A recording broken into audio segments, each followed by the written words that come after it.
Every day, we strive to preserve traditions that have spanned generations. Around every turn of the bayou, Mother Nature reveals unique people, places, and experiences. And the bounty of animals and fish. Well, in Louisiana, we just call that lagniappe. I'm Don Dubuque. I'm Chris LeCoq. I'm Captain Martha Spencer. Join us as we document the adventure, Sportsmanship, and heritage that make us Bayou Wild.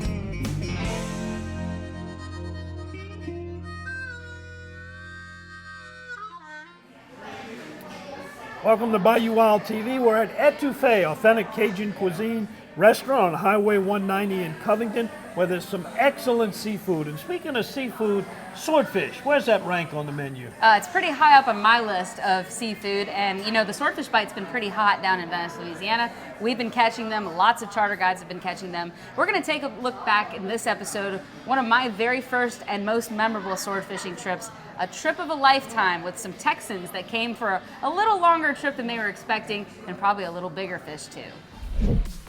Changed our game plan, and we came over to my sword spot and dropped it down and pretty much immediately got tight. So Brian's got a swordfish on right now, and check back in a couple hours. Closed captioning is brought to you by Global Outdoors. Find your next adventure and share your experiences with others by downloading the Global Outdoors mobile app or visiting globaloutdoors.com. At Parish Coffee, we wanted to create a coffee brand that people would love to drink every day. Our medium roasts are nice, bright, nutty coffees. Our dark roast coffees are smooth and rich. I think it's important for consumers to recognize that sometimes it's your neighbor that you're supporting. People can go to parishcoffee.com to find the entire selection of coffees. Some things in life smell delicious. Others, not so much. Like a gas leak. Propane, for instance, is naturally odorless. That's why we add strong odorants to alert you if there is a leak. So if you ever smell gas, turn your system off at the tank and call your propane dealer immediately. Propane is a safe and exceptional fuel, and we want to keep it that way. One of the reasons why Double D has been around for 50 years is because we are consistent with what built the business. And we go to great lengths to make sure that when you bring a deer or a hog or whatever it may be, your meat stays your meat all the way through the process. But we want to be as true to the original intent, which is a local meat company. And that's something that we want to maintain for as long as the Lord lets us do it.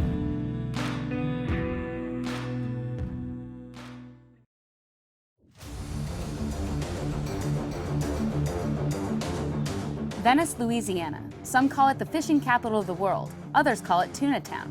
It's a place where the road ends and the Mississippi River Delta begins, and where anglers from around the globe seek out the excitement of landing a saltwater monster.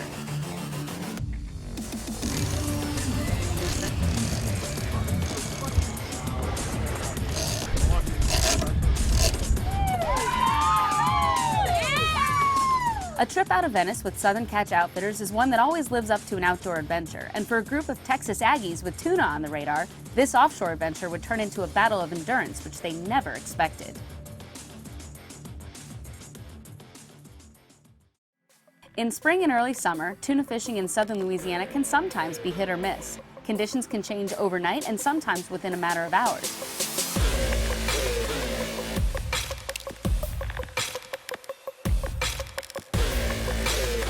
But when the reel starts screaming at the first drop, it's hard to believe that what's in store for the course of the day will be anything other than a feeding frenzy.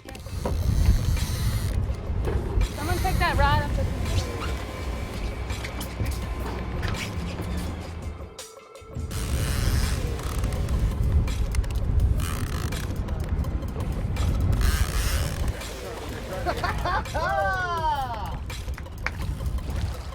Good job, gentlemen. Nice little 20, 30 pounder. Good way to start the day. We're gonna use this one for bait after a while. That is good blue marlin bait. I'm talking about. After the first tuna came into the boat within a matter of minutes, the next few hours were turned into a search for any kind of bite. Yeah.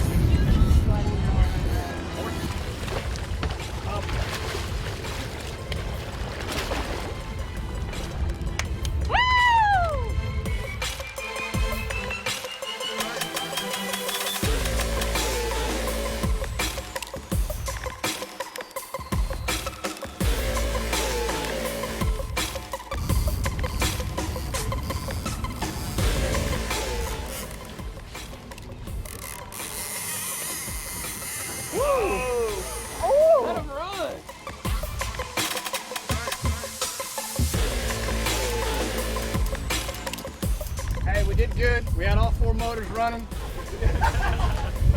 Kind of crawling around. Saw the torch light up and good things happen. So they catch outfitters. Thanks, guys.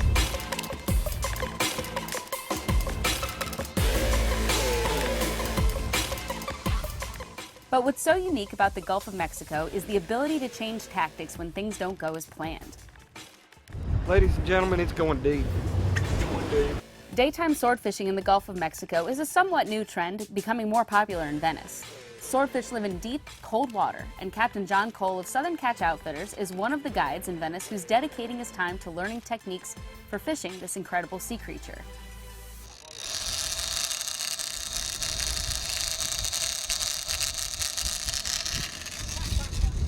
The main quality a fisherman needs to have when dropping for swordfish is patience. Sometimes it might just load up real heavy and stay loaded. Other times it'll go completely slack. Just anything different is what we're looking for. For the inexperienced, it's easy to miss the subtle bite of a swordfish. And what about the hook set? Well, that's nothing more than a few quick cranks on the reel. But that may be the easy part. Got him. The battle of pulling a fish up from 1,300 feet of water is what makes this type of fishing such a challenge. Changed our game plan, and we came over to my sword spot and dropped it down. And pretty much immediately got tight.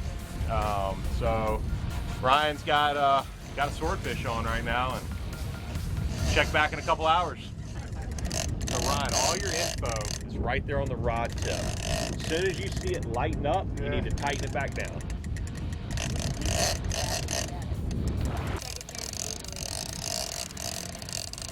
Many believe that at first a swordfish does not even realize he's hooked. At the depths, the ocean is cold and dark, and the fish may be somewhat lethargic. But as the angler cranks the line up foot by foot into warmer water, the fish realizes it's no longer in its cool, comfy home and turns to the mean sea creature that we all know.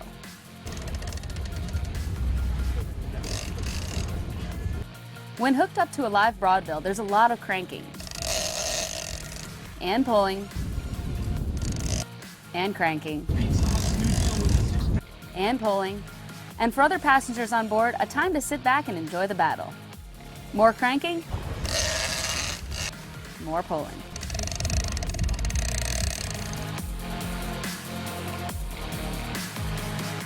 Each time the angler gains a few feet, the fish takes it back in a matter of seconds, and it becomes evident that this game of feet is more like a game of inches.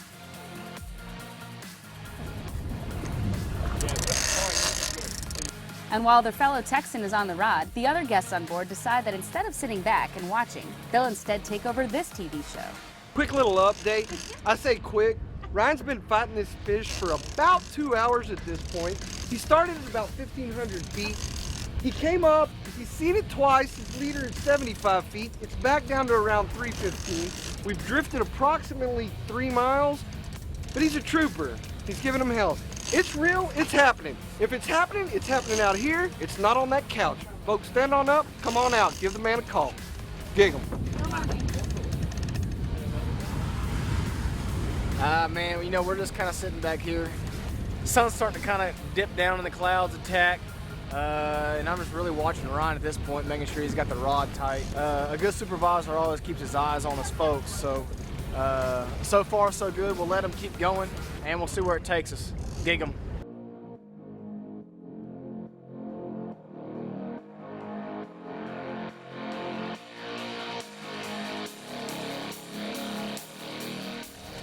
A group of offshore anglers find lots of ways to entertain themselves during a marathon battle with a pissed-off swordfish.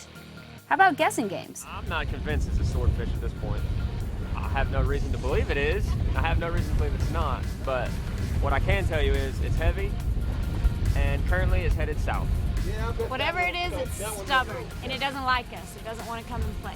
It's gonna be a swordfish. Probably got a log in its mouth. It is either a quarter-pounder swordfish or a Russian submarine. Hopefully a swordfish.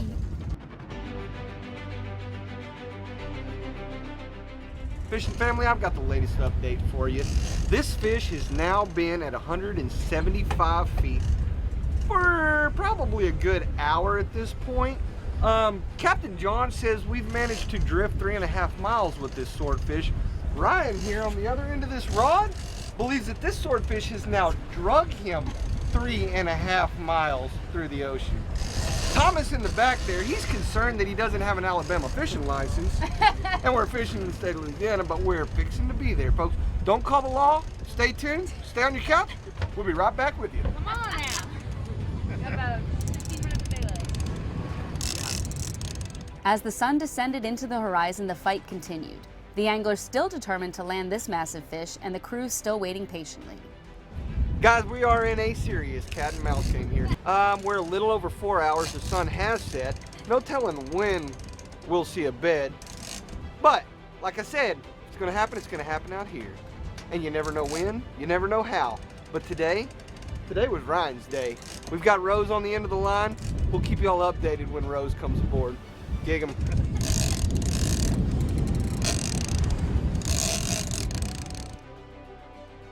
After drifting over 7 miles and hooking up for over 5 hours, it was finally closing in on showtime. Interesting update for the 5 o'clock hour. Literally 4 hours ago, we had the leader, which is 75 foot long, at the rod tip. 5 hours later, we are back to it. We're gonna keep you updated, but it's looking like we're getting closer by the hour. Not minute, hour. Everyone gets in a stretch or two, the gaffs and harpoon are in hand, and the exhausted angler is ready for the fish to hit the deck.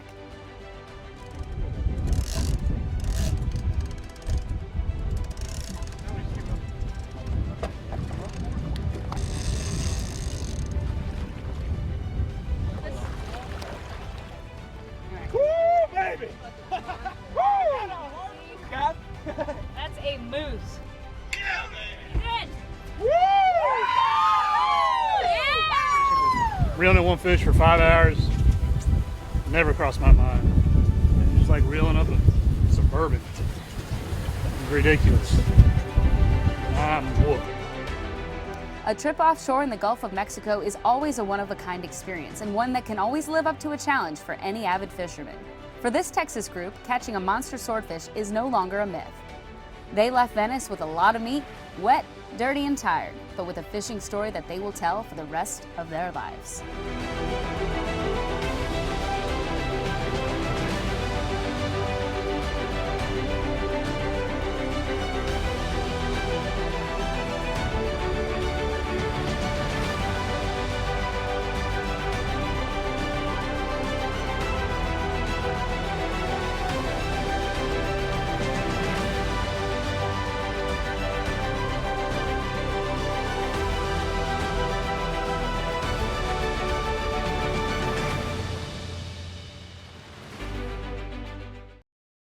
Delta Marina is Plaquemines Parish fishing one-stop. Get live bait, fuel, ice, tackle, and marine supplies. Then launch into the world's most productive saltwater fishing. Return to the fishing cleaning station, relax in first-class cabins overlooking the bayou, all in Delta Marina's safety video-monitored parking lot. Need a fishing charter guide? Delta Marina can hook you up. Cook your catch in your kitchenette or dine in the upstairs restaurant. Visit Delta Marina for a day or a week. Stop in just off Highway 11 down Rosemarie Drive in Empire. Visit thedeltamarina.com.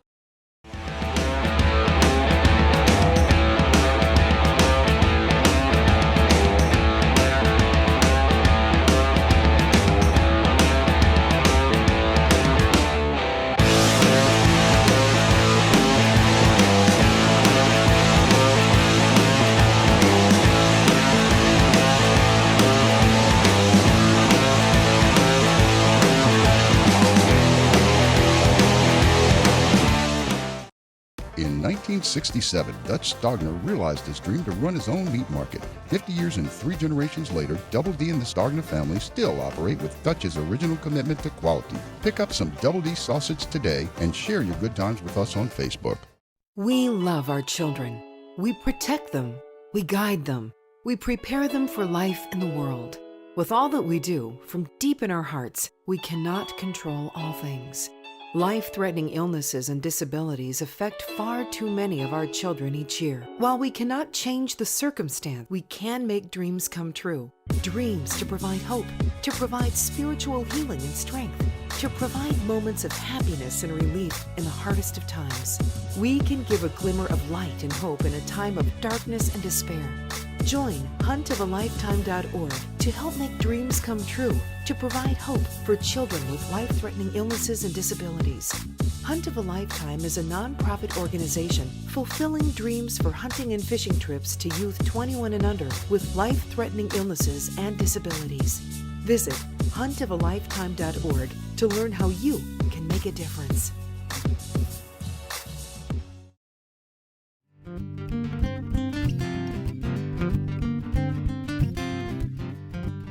We're here with Executive Chef Michael Johnson from LSU Athletics, the head chef for basically all the teams out at LSU.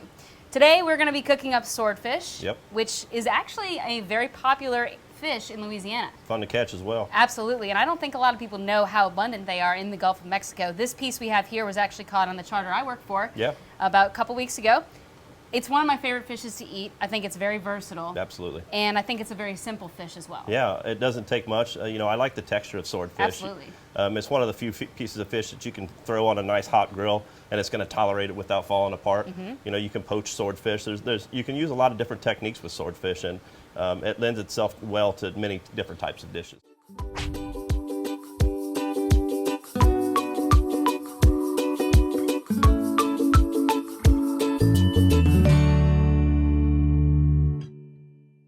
So how are we going to cook this today? So we're going to start with a salsa verde, or it's kind of an interpretation of a salsa verde. This particular sauce, you know, a traditional salsa verde is only a few ingredients, but I'm going to put some other stuff into it that we wouldn't typically do. But the reason for it is I kind of stumbled into this sauce and necessity, if you will. I was working in Seattle for the Seahawks and ran out of parsley, and I need a green sauce that tastes good, so I started putting things together. Experimenting. Sometimes that's the best way to come up with Absolutely, yeah. Necessity is the mother of invention, exactly. I suppose. Yeah. All right, so we're going to start by making our sauce. That's right. All right. So we'll start with the parsley. Okay. We'll put some of that in. How much is that? About 2 cups? Yeah, it'll be about a cup and a half. I'm not going to use all of it, and we can add some more in. This is actually spinach, and the reason I use spinach is if we put too much spice into it, garlic, shallots, so on and so forth. So, you know, 5 or 6 cloves of garlic. I like more, but not everybody is. Some people don't like vampires. So, shallots, which I already chopped up a little bit. I'm not putting as much shallot into it as a normal dish because I'm going to put some green onions in as well. Here, I actually have a celery heart, and I like how it goes bitter to sweet in a celery heart. And then I have a little poblano pepper here that we're going to spice it up just a touch, and we can add in or take away or whatever. But if we're cooking with an olive oil, we'll use one. But for something like this, where it's going to go without being heated, extra virgin. That's right, absolutely. And so I'm going to start a little bit just to kind of give it a little bit of lubrication and make it wet so that everything chops up. Okay. But we're probably going to end up with, you know, a few tablespoons of olive oil. Now as that spins, I'm going to continue to add olive oil until we get it to the consistency that we're looking for. So you can see as it continues to liquefy, it's just a little bit looser than that. Okay, so that looks good. So Pecorino Romano, and I'm going to put it in just as so. I'm going to wait to season the sauce until after I add the cheese. Okay. And the reason for that is Pecorino is kind of a salty cheese, right? So as we put it in, we're going to rely on it to be somewhat of the seasoning for the sauce, and then we'll season after. Oh, you can already see it thickening up. Yeah. Let's open it up. This is when you want to have smell-o-vision. That looks really good. That smells quite nice. So with this piece of swordfish, I brought it to you like this because it was pre-frozen. I always keep the skin on when I package fish. Yep. Because you just cut it off and it preserves the meat a little better. That's right. And there's not a lot of bloodline in a swordfish, so it's really easy to clean. This piece right here is pretty much the only part you have to take out. Yep. This is actually one of my dad's favorite fish. He said he would take a swordfish steak over a beef steak. I love swordfish, and you know, there's not much loss there. No. I think you pointed it out earlier. It has a really nice, a really good yield. Swordfish has high yield. And it freezes well too. It does, yeah. To portion it, just cut it straight down the middle. So I have this this rub or this seasoning that I kind of like. It has Calabrian chili in it. It has kosher salt. It's a touch spicy. It's also earthy. It's got black garlic in it, which is kind of unique. And I also put a little bit of it's powder version apple cider vinegar. Okay. And it adds a little tartness to it. So we are going to put these steaks on the grill, let them cook up. When we come back, we'll put it all together and show you this dish cooking.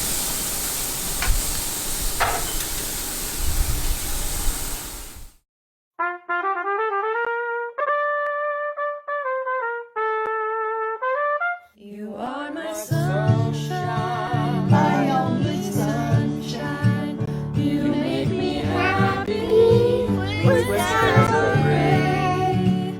You'll never know, dear, how much I love you.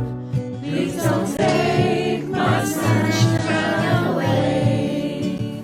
You are my sunshine, my only sunshine. You make me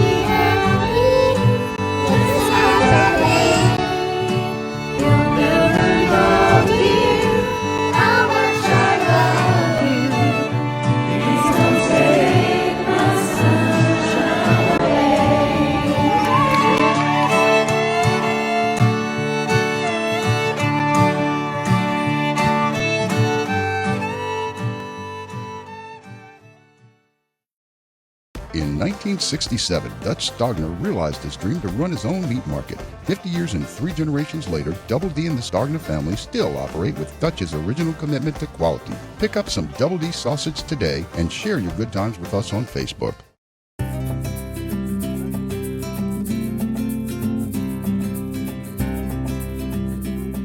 Okay, Chef, our sword is on the grill. It's ready to come off.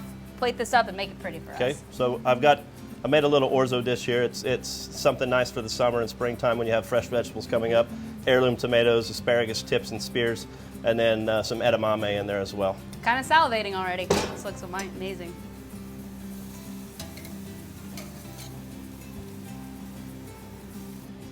There's our swordfish steaks. Let me just take a little bit of the salsa verde and kind of drizzle it over the top. And it's okay if you get the salsa verde in with the pasta. It actually kind of mellows it out a little bit.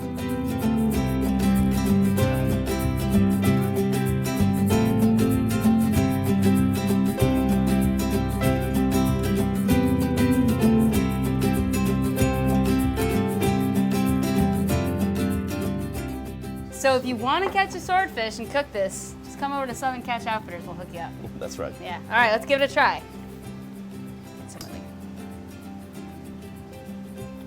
Ooh, it's nice. Looks good.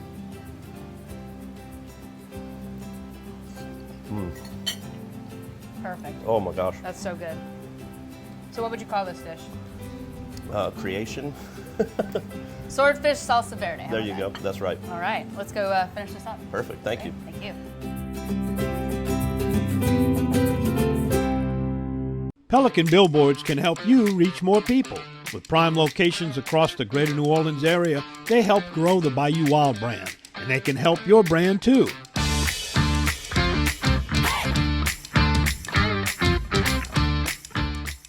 Put your business above all the others with Pelican Billboards.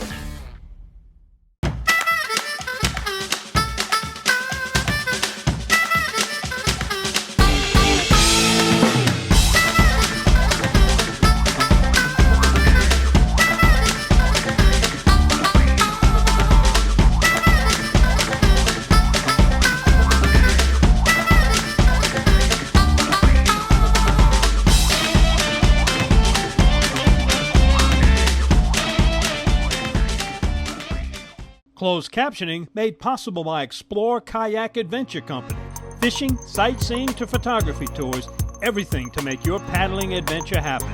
See Explore Kayak Adventure Company on Facebook and Instagram.